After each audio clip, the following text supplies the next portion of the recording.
कहीं ना कहीं ये नहीं लगता है कि ना ही बीजेपी में कोई मुख्यमंत्री लायक हैं और ना ही कोई आरजेडी में मुख्यमंत्री पद लायक हैं। तो आप ये बताइए नीतीश कुमार क्या मुख्यमंत्री लायक है या नहीं। हम भारतवंशी, आप देख रहे हैं एक नज़र इंडिया। चलिए, लगातार हमारे बिहार में लगातार माहौल बना हुआ है राजनीतिक का। उछल कूद तो लगातार राजनीतिक में तो बना ही रहता है, और ख़ास उसी क्रम में हम अभी आ चुके हैं। राजद के प्रदेश युवा प्रदेश उपाध्यक्ष जी हमारे साथ, कुमार रूपेश जी। सबसे पहले तो आपका एक नज़र इंडिया में बहुत बहुत स्वागत है। बहुत बहुत धन्यवाद आपका। एक नज़र इंडिया के तमाम साथियों को धन्यवाद, आभार। तो कहीं ना कहीं आपका जो सरकार था वो सरकार गिर गया है बिहार में, इसके लेकर क्या कहिएगा आप। राजनीति है, राजनीतिक में सब होते रहता है, उठापटक होते रहता है, पर जनता जो है इस मैसेज को बखूबी जान चुकी है।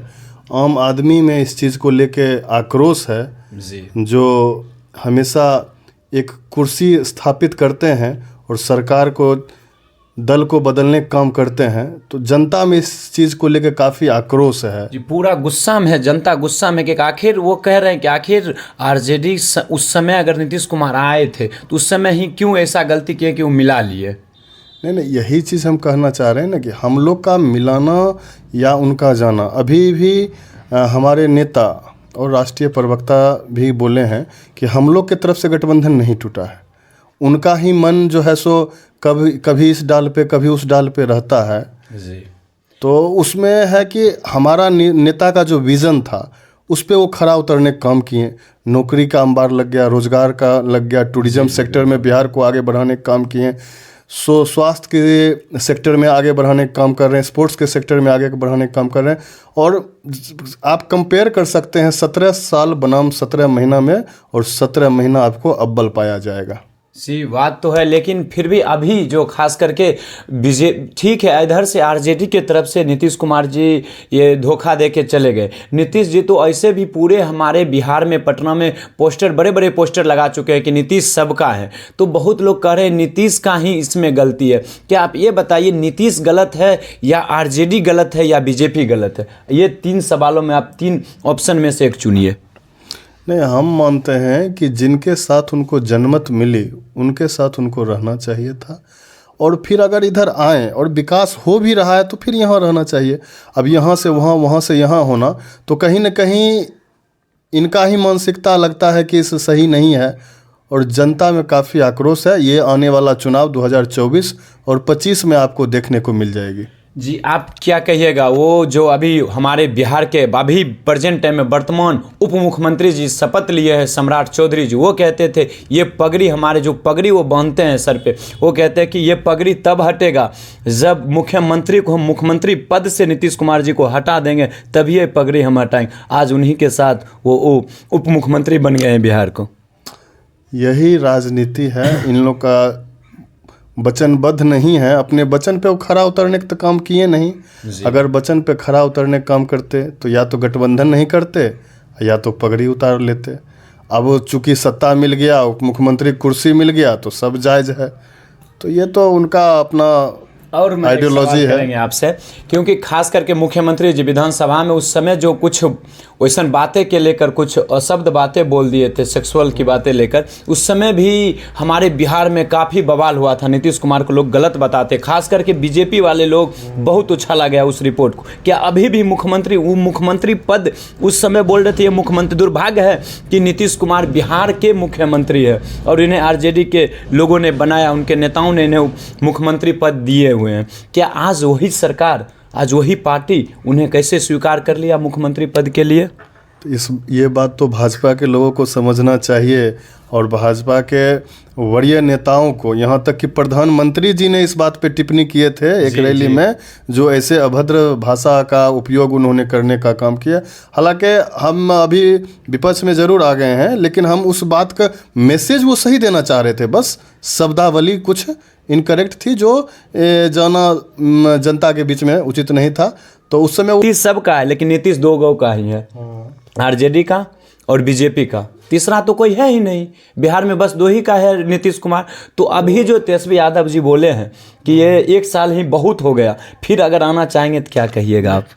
पहली बात तो हम भी अपने वरीय नेताओं से भी आग्रह किए हैं कि पुनः उसको शरणम गच्छामि नहीं किया जाए, पहली बात। और दूसरी बात, हमारे नेता ने ये नहीं कहा कि वो आएंगे पुनः, ये कहें कि 2024 में यह पार्टी खत्म हो जाएगी। हाँ, तो जब तक वह कुर्सी पे हैं तब तक उनकी पार्टी है, कुर्सी खत्म उनका पार्टी खत्म, ये छिन्न भिन्न होना तय है उनका पार्टी का, ये बात है। और दूसरा बात, आप बोले कि नीतीश सबके हैं, नीतीश सबके कैसे हो सकते हैं? यही तो मेन है कि जो आदमी अपना विचार पे, अपना सिद्धांत पे, अपना नीति पे कायम नहीं रहता है, तो दोनों तरफ जो ताक झांक करते हैं उसको ड्यूअल कैरेक्टर कहते हैं। और ड्यूअल कैरेक्टर को हिंदी में क्या कहते हैं वो आप सर्च कर लीजिएगा। तो देखिए, कहीं ना कहीं नीतीश जी बिल्कुल बोले आप, नीतीश जी वो सोचते हैं कोई भी पार्टी में रह के हम काम करें। खास करके नीतीश जी इधर उधर खाली ना कर रहे हैं, लेकिन बिहार के विकास तो कर रहे हैं नीतीश जी। कोई भी पार्टी में आके बिहार का तो विकास हो रहा है नीतीश जी के मुख्यमंत्री पद के लिए। विकास अगर होती तो 17 साल बनाम 17 महीना में 17 महीना विजय हो रही है, तो ये साबित कर रही है ना कि नीतीश जी को हमारे माननीय नेता, युवाओं के आइकॉन तेजस्वी यादव जी ने एक थके मुख्यमंत्री को किसी तरह से काम करवाया और बिहार को एक नए ऊंचाई पे ले जाने का काम किया। अब मैं उम्मीद करूंगा कि पुनः वो जो है सो बिहार को उस गति से ले जाए, लेकिन वो ना के बराबर दिखती है, क्योंकि तो उधर जाने के बाद एक अलग ही मेंटालिटी उनका हो जाता है, धार्मिक उन्माद, फलना चिलना, इस टाइप का माहौल बना के अपना उसी में फंसे रह जाते हैं। कहीं ना कहीं ये नहीं लगता है कि ना ही बीजेपी में कोई मुख्यमंत्री लायक हैं और ना ही कोई आरजेडी में मुख्यमंत्री पद लायक हैं? तब तो आप दोनों पार्टी स्वीकार कर रहे हैं लगातार नीतीश कुमार को ही मुख्यमंत्री पद। नहीं, ये नंबर गेम है, नंबर गेम है। इनका जो नंबर है 45 MLA का, वो ऐसा एक नंबर है जो जिधर जाते हैं उधर ही सत्ता बनती है। अब हम लोग तो बीजेपी के साथ तो गठबंधन कर नहीं सकते हैं, हमारा नीति और सिद्धांत कभी वो अलाउ नहीं करेगा उससे मिलना, और करेंगे भी नहीं मरते दम तक। लालू जी ने आज तक झुका नहीं। अन्य मुख्यमंत्री हरियाणा हो चाहे महाराष्ट्र हो, अन्य जगह समझौता करके लोग बन गए, लेकिन हमारे नेता गरीबों के मसीहा लालू प्रसाद यादव जी ने आज तक बीजेपी के सामने झुकने का काम नहीं किए हैं। और हमारे नेता तेजस्वी यादव जी ने भी ऐलान किया है कि न बाप डरा है, न बाप झुका है, न बेटा झुकेगा। आपको क्या लगता है अब आगामी चुनाव, विधानसभा चुनाव में क्या आरजेडी के यहाँ ही प्रत्याशी लड़ेंगे बछवरा विधानसभा से? देखिए, गठबंधन का दौर है, हर गठबंधन के लोग चाहे राजद हो, सीपीआई हो, कांग्रेस हो, अपनी अपनी कोशिश करेंगे। अब कौन लड़ेगा वो वक्त बताएगा, लेकिन हम मानते हैं कि राजद की यहाँ मजबूत पकड़ है। और एक जो पॉलिटिकल सिनारियो होता है, हर लोग अपना अपना क्षेत्र में हो, पंचायत हो चाहे विधानसभा हो, लोकसभा हो, हर स्ट्रेटजी से जो देखता है उस सिनेरियो में राजद यहाँ फिट बैठता है। अगर हम कास्ट फैक्टर को मिलाया जाए तो उसमें राजद सबसे मजबूत आधार है यहाँ पे। हमारे वरीय नेता इस पे अगर ध्यान देंगे तो जिस तरह से हमेशा हम साहेबपुर कमाल जितने काम करते हैं राजद, बछवाड़ा भी हमेशा जितने काम करेगा। दुर्भाग्य है थोड़ी सी जो सीट हम लोग की चल जाती है गठबंधन में, पर हम लोग राजद यहाँ हमेशा गठबंधन धर्म का पालन करते हुए जो भी नेता आते हैं उनको साथ देते आए हैं और देंगे। लेकिन राजद की यहाँ मजबूत बनती है। राजद में इतना दम है बछवाड़ा विधानसभा में, जो अकेला खुट्टा गाड़ने की हिम्मत रखता है, अकेला यहाँ जीत सकता है। जबकि अन्य जो लोग हैं तो ठीक है गठबंधन के साथी हैं, लेकिन हमेशा सहयोग से जीते हैं। दोनों जो साथी हैं सहयोग से जीते हैं। और मेरे पिताजी स्वर्गीय उत्तम कुमार यादव जी जो जीते थे 2000 ईस्वी में, उस समय राजद भी अलग लड़ी थी और सीपीआई भी अलग लड़ी थी और कांग्रेस भी अलग लड़ी। तीनों के नेता महारथी थे दोनों और आदरणीय भी हैं और लड़े थे। लेकिन उस परिस्थिति में भी मेरे पिताजी जो है सो राजद से जीत के आने का काम किए थे और दो बहुत ही दिग्गज नेता हैं इस विधानसभा के।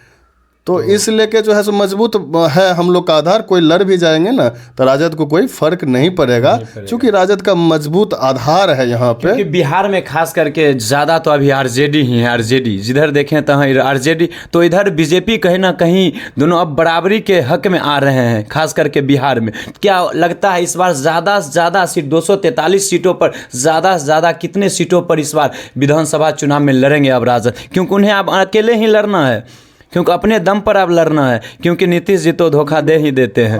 अपने दम पर सरकार बना पाएंगे कि नहीं? देखिए, पूर्व से जो है जिस तरह से हम आपको बछवाड़ा का सिनारियो बताएं, उसी तरह से राज्य के सिनारियो जब आपको हम बताते हैं तो राजद इकलौता पार्टी है जो अकेले सत्ता में राज कर चुकी है और आगे भी हिम्मत रखती है। अगर चाह लेगी राष्ट्रीय जनता दल के कार्यकर्ता और बिहार के आम आवाम तो अकेला पुनः सत्ता में आ सकती है। हालांकि हमारे गठबंधन के साथी अभी भी हैं, कांग्रेस है, क्या कहते हैं, सीपीआई है, अन्य भी आने की उम्मीद है, लेकिन हिम्मत है जो अकेला भी हम लोग आ सकते हैं, सरकार में बना सकते हैं। हाँ, सरकार बना भी सकते हैं, कोई भारी बात नहीं है। खुल के कभी भी विरोध नहीं किए हैं तेजस्वी यादव जी के। चिराग पासवान जी एनडीए के नेता हैं, उनका ये लोक जनशक्ति पार्टी अपना है, लेकिन फिर भी वो कभी भी बाहर खुले मंच से नहीं किए हैं तेजस्वी यादव पर, लेकिन खुले मंच से लगातार उन पर हमला करते गए हैं, चाचा पर, नीतीश कुमार जी पर। लेकिन हमें लगता है आगे चलकर कहीं ना कहीं तेजस्वी यादव जी और चिराग पासवान जी साथ तो नहीं हो जाएंगे। देखिए, हम तो चाहेंगे कि बिहार के 2 युवा नौजवान जो हैं सो ये प्रतिनिधित्व करे बिहार का। हालांकि अनेकों बार राजद सुप्रीमो लालू जी आग्रह भी किए हैं और आने की उम्मीद भी है, चूंकि हमको नहीं लगता है कि वो दोनों चचा भतीजा में पटेगा, चूंकि 36 का आंकड़ा है और अभी उधर विस्फोट होना बाकी है। चूंकि जब 24 का जब लोकसभा की सीट बंटवारा होगा तो भाजपा और जदयू जो है सो 50-50 डील करेगी। उधर बच गया 6 से 7 गो सीट, अब उसमें वो क्या कहते हैं 6 गो डिमांड कर देंगे चिरागे जी, तो उपेंद्र कुशवाहा कहाँ जाएंगे, जीतन राम मांझी जी कहाँ जाएंगे, तो उधर विस्फोट होना बाकी है। और उस परिस्थिति में अगर वो आते हैं तो हम लोग स्वागत करेंगे उनका। और जैसे अब बछवाड़ा की बात कर रहे थे, बछवाड़ा में विगत दिनों भाजपा जीती है, तो इतिहास यहाँ है ही नहीं भाजपा की जीतने की बछवाड़ा की। यहाँ मजबूत पकड़ समाजवादियों का है। समाजवादी अगर एक हो जाए तो यहाँ किसी परिस्थिति में भाजपा नहीं आएंगे। हम लोग का वोट डिवाइड हुआ, जिस परिस्थिति में वो आ गए। कहावत है यूनाइटेड वी स्टैंड और डिवाइडेड वी फॉल। हम डिवाइड हुए, गिर गए, वो लोग यूनाइट हो गया, अपने मकसद में खड़ा हो गया। चलिए, बहुत बहुत धन्यवाद। बहुत अच्छा लगा कि आए और हमारे चैनल के जरिए आप जो बात को पूछा गया जवाब दें, इसके लिए बहुत बहुत धन्यवाद। बहुत बहुत धन्यवाद और आपके तमाम श्रोतागण को भी ढेर सारी शुभकामनाएं, बधाई। चलिए, आप ये बताइए, नीतीश कुमार क्या मुख्यमंत्री लायक है या नहीं? क्या बात करते हैं, नीतीश कुमार जी मुख्यमंत्री लायक थे, लेकिन अब उनका मानसिकता पूरी तरह से थक गया है, थक गए हैं। डेवलपमेंट का कोई सोर्स नहीं है। वो राजद के साथ आए तो राजद किसी, अगर उनका वही मानसिकता रहता तो भाजपा के साथ नीतीश कुमार जी 17 साल तक शासन किए, न कोई डेवलपमेंट, न जॉब के सेक्टर में, कुछ सेक्टर में। वो तो राजद के साथ आए, तेजस्वी यादव जी का जो आइडियोलॉजी और विजन था उसमें वो कारगर उतरते हुए उनको जो है सो ज़बरदस्ती मजबूती से एकदम नौकरी के सेक्टर, हर सेक्टर में डेवलपमेंट